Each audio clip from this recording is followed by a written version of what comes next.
It's a pleasure to be here today, and I thank Marty for inviting me to come talk about Rational-Emotive-Behavior therapy, which was a therapy and a theory that was developed in 1955 by Dr. Albert Ellis, who was my mentor.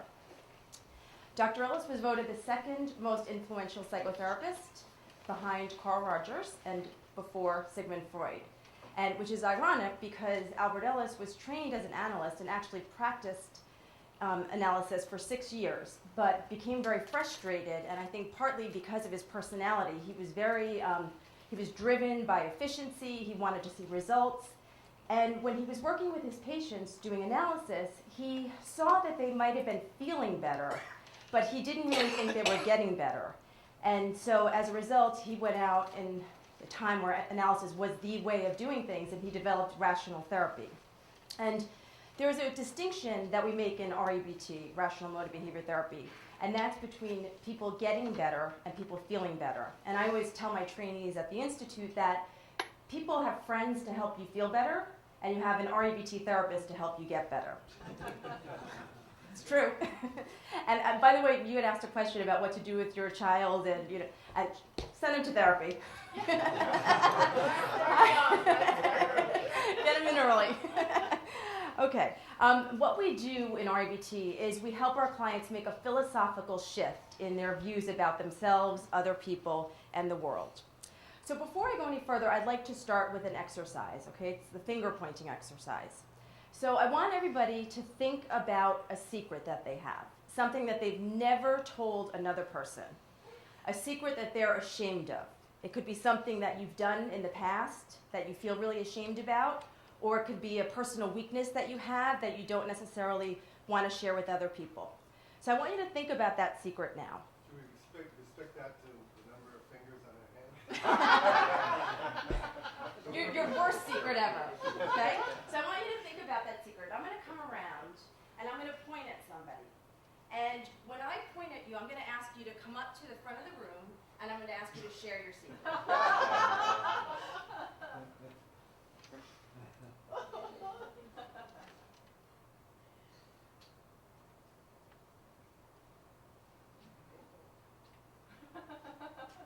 Okay, so obviously I'm not going to have you do that because I would never be invited back. But I would like to ask what some of your reactions were when I was walking around and you were possibly going to be my target. Anyone have an emotional reaction? Yeah, Yes. I started changing my secret.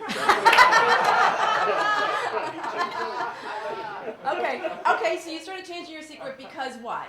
Well, because I would have shown the room how bold I was to share it, but it would have been innocuous, you know. Okay, all right, yes. It's probably most people would experience fear and fear of judgment. Okay, good.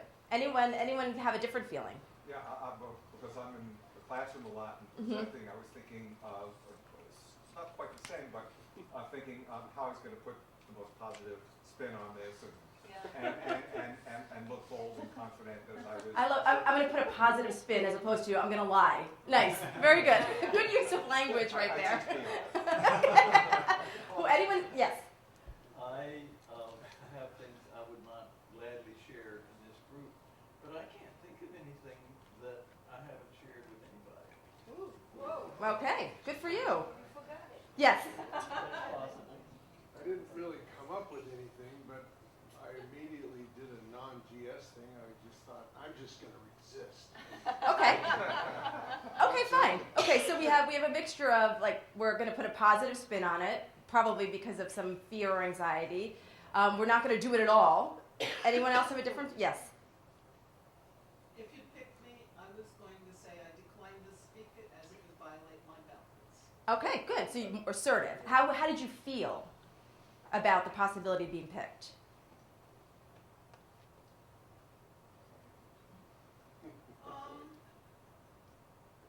Pretty much that there's not anything I wouldn't share with somebody, but the thing I was thinking about I wouldn't share with this group. Okay, if I had picked you and said, come up here, would you have been angry at me? No. Okay. Anyone feel angry that I was maybe going to force them to do this? Not that I had that ability. Yep. Yes. Okay. I felt a hot feeling in my face. Okay. All right. Shame, yeah. Shame. So, okay, so as we see, there's a variety of different emotions we could experience based on this. I will, during the break, ask one of you to reveal your secret to me, because now I'm curious. So what was the point of my exercise? exercise. The point is that this was the same situation for all of you, but there were some very different emotional reactions to the event of possibly being called on to talk about your secret. So the emotional reactions that people experience, they're not coming from outside events, okay? There's something that's going on between the event and the reaction, because otherwise everybody in the room would experience the same reaction. And what we believe that to be are the beliefs that we have about what's going on. Okay, so I'm going to, just for the sake of time, for anyone that does not know Albert Ellis, that's a very famous picture of him probably doing a Friday Night Live. Okay, so before I did the finger pointing exercise, I mentioned that REBT therapists help their clients to make a philosophical shift in their views of themselves, other people, and the world. And Dr. Ellis was profoundly influenced by philosophers, and he often quoted Epictetus, which people are disturbed not by things but by the views they take of them. And thank goodness for this, because as Korzybski said in 1951, a person is an organism as a whole in an environment. So thus people will have emotional reactions partly based on their interactions with the environment. The ABC theory of REBT, it's a very simple theory, but it's actually quite difficult to apply. The theory has been modified over the years from 1955 to our current day, which we are doing now. But essentially it states that humans have goals and values, and they're typically hedonistic in nature. So we try to seek pleasure and avoid pain, most of us. But in life, our goals are often thwarted by activating events or adversities. And this could be anything. It could be outside or internal. It could be something from the past, present, or future. It could be real or imagined. It could be a thought. An activating event could really be anything. A's, as we call them, are often rejection, discomfort, failure. Often is the case, I think everybody in the room can attest to this, that we can't always change our A's. We can't control our A's. Activating events happen all the time. But the good news is that we do have control over how we react to these adversities. So we have a choice, and that's the most important point that we try to get our clients to see, is that you have a choice in how you want to respond. We can choose to make ourselves saddened, annoyed, frustrated, concerned, and these are what we call healthy, functional negative emotions. Or we can choose in the face of adversity to make ourselves angry, guilty, depressed, which are unhealthy, dysfunctional emotions. And we say that they're unhealthy, dysfunctional because they block us from achieving our goals. We make a very important distinction in REBT, which is what we call the AC connection versus the BC connection. Most people come to therapy because they say things like, my husband made me so angry this week, or my boss made me so depressed, and that's an AC connection, okay? And what we do very quickly is we point out that it's not, again, the event that's causing you to feel a certain way, it's what you're telling yourself about it, so the BC connection. Okay, so what is it that largely creates human disturbance? It's the B's, okay? If we hold rigid, dogmatic, illogical, inconsistent with reality types of beliefs, then we call them irrational beliefs, and that's where we're going to experience emotional disturbance. If we hold more flexible, consistent with reality, flexible preferences, wishes, desires, they don't block us from achieving our goals. Those are rational beliefs. And we will still experience a negative emotion, but it will be a healthy negative emotion.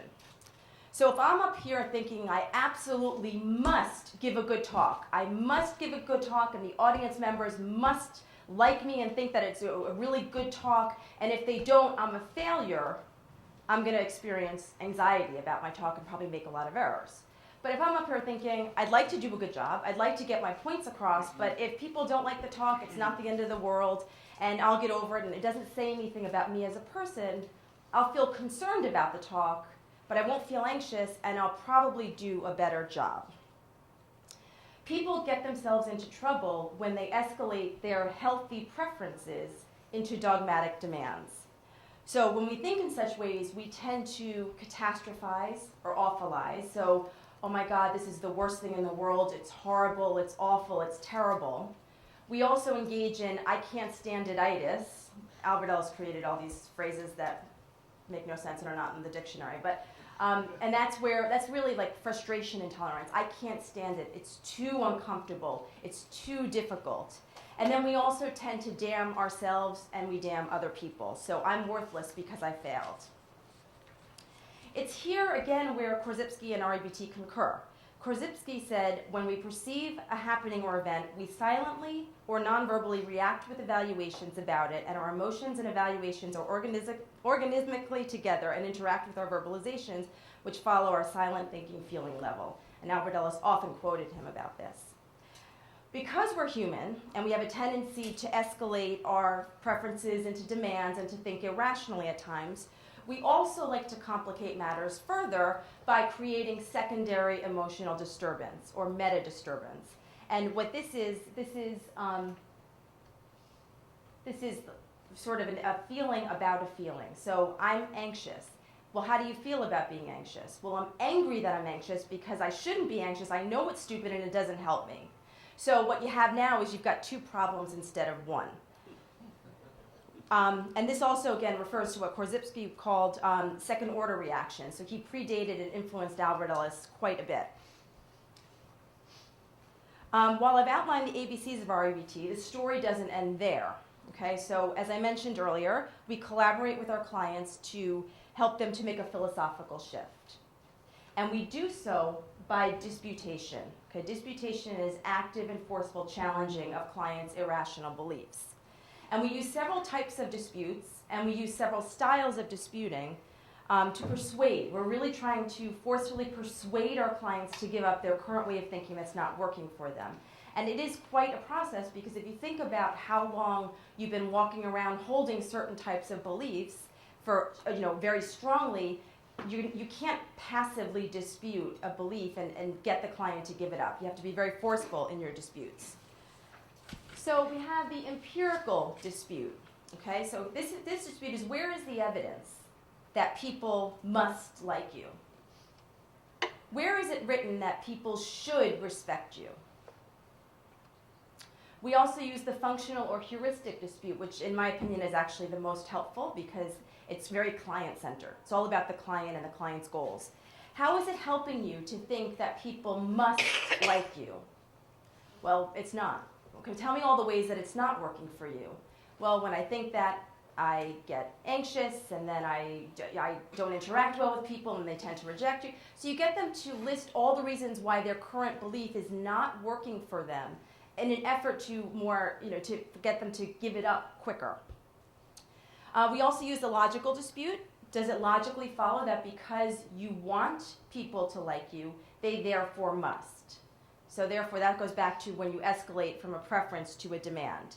Is it logical to believe that all people should like you when in fact they don't? And finally, the philosophical dispute, which I don't think we talk enough about in REBT, and Albert Ellis was a big fan of this one. So even if all people don't like you, can you still find some happiness in the world? And the trouble is when they say no. Okay, these types of disputes are quite consistent with science. Okay, so we test our hypotheses, we discourage illogical non sequiturs, we attempt to check and falsify our theories by balancing them against the facts. We hold on to our theories flexibly and cautiously, and we're willing to change them as new science develops and as our theories are not supported. So REBT is a constructivist theory. Okay, humans have the ability to construct their distorted views of reality.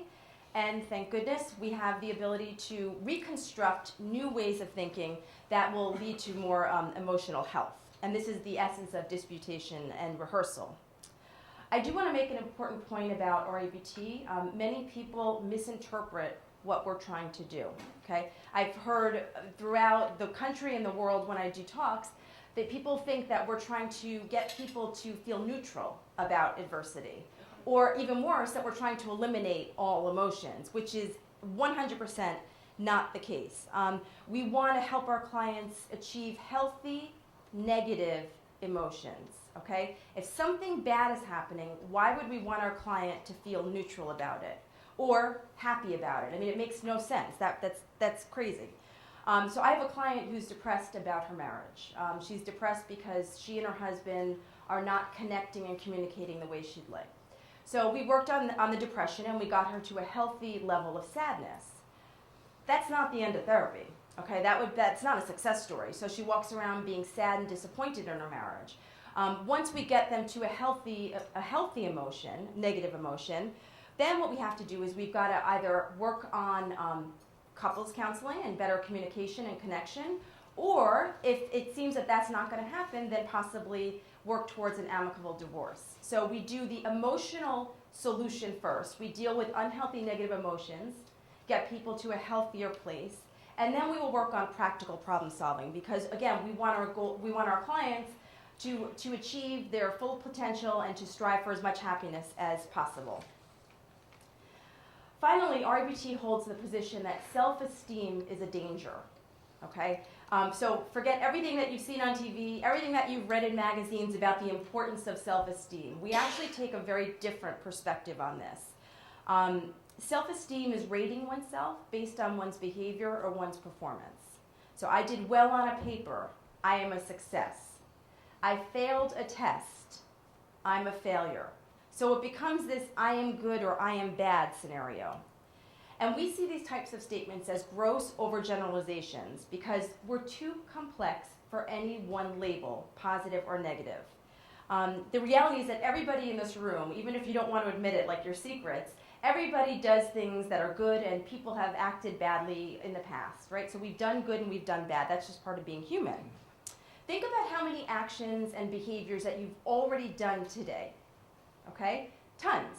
How could any one action be worthy of a label? It's too overgeneralized. We're too complex. It makes no logical sense to give oneself or somebody else a global rating. So if I did well on a test and therefore I'm a success, the problem with that is I'm going to be anxious. Even though I did well, I'm going to be anxious because what if I do poorly the next time? So even if you do well and you are a success, there's always the risk of it being taken away. So self-esteem is literally an emotional roller coaster. So that's why we would prefer to work towards unconditional self-acceptance. So we advocate that people should rate their behaviors. People should analyze their performance. That's the way you learn. That's the way you learn from your mistakes. You see where you went wrong. That's where you can correct them. So rate your behaviors, rate your performances, but do not make a performance or behavior equal a rating of yourself, your worth, or your value. So I'm a person who acted poorly. I did poorly on this test, but it doesn't mean that I'm a failure. So we work towards unconditional self-acceptance. Okay? So I am a fallible human being. Okay, we're all fallible. But I can accept myself with my flaws. Now, when I present this concept to clients, many of them say, nope, I'm not accepting myself. They say that they cannot accept themselves because that would mean that they're saying that it's okay that their flaws are there or that they did poorly. It's like they're condoning the bad behavior. That's not what acceptance is, okay? Acceptance is acknowledgement, okay? I acknowledge that I'm human and I have flaws. I make mistakes. I don't like them. So acceptance does not equal liking, okay? Not at all. Acceptance is saying, I'm a fallible human being, I don't like my flaws, and if I really believe that in my gut, and I'm not rating myself based on my performance or my behaviors, then I'm not going to be emotionally disturbed by them. And then I'm going to be in a better position to make changes that I can, but then also accept the ones that I can't. There are some flaws that we have that are just not going to go away. So do you want to be emotionally disturbed by them, or do you want to accept yourself with them because that's part of being human? In line with unconditional self-acceptance, we also help our clients to have unconditional other acceptance. So you want to accept others as fallible. You don't want to rate other people as losers, failure, jerks, however you want to put it. And if people rate themselves, they often rate other people. So it's, tends to go that way. So we work for unconditional other acceptance. And finally, unconditional life acceptance, okay? So we don't have to like all of life's circumstances, but they do exist. And as I always say to clients, another word for life is frustration. And it's, you're in a better position if you accept it and stop fighting it. And so by achieving unconditional self-acceptance, USA, UOA, and ULA, clients and individuals are healthier emotionally and healthier behaviorally, and that helps them to achieve their potential. I also would like to point out that REBT very much emphasizes the importance of language. I always tell my clients, watch your language. And I even had one client respond, okay, I won't curse this week, I promise. And I said, curse all you want. Albert Ellis would love that. But I'm talking about be careful of the way you talk to yourself. Be careful of the language you use, because what you think, how you talk, is going to equate to how you feel. Okay? And also the way your use of language will reinforce more irrational thinking. So it's very important that we help our clients to really start to get in touch with their language and their thoughts. In the beginning of therapy, as I mentioned earlier, many clients endorse the AC connection. So my wife made me so angry this week. Okay, we don't let that slip in therapy. So we can intervene in two ways to correct the language. Just by redirecting what their sentence was and say, you made yourself so angry this week because your wife did what? So it's putting the emotional responsibility onto the client instead of them externalizing it. Or we could also say, how could your wife make you so angry? She sounds like a pretty powerful woman, and I'd love to meet her if she's got that power. So again, sort of making use of humor in that case. And we also point out to our clients in terms of language, if they repeatedly tell themselves, I can't stand it, I can't stand it, I can't stand it, whatever the it may be, their body will start to react to that, okay? And they will start to walk around as if they cannot stand it. And so what we do is we teach the clients to correct their faulty, imprecise language through semantic precision, and we'll actively engage in semantic disputes, okay? So you have in fact stood it. I cannot stand it literally means that in the face of it, you drop dead. Now you're in my office, and you're telling me about it, so you have stood it. So what's a better way of speaking to yourself that's more consistent with reality?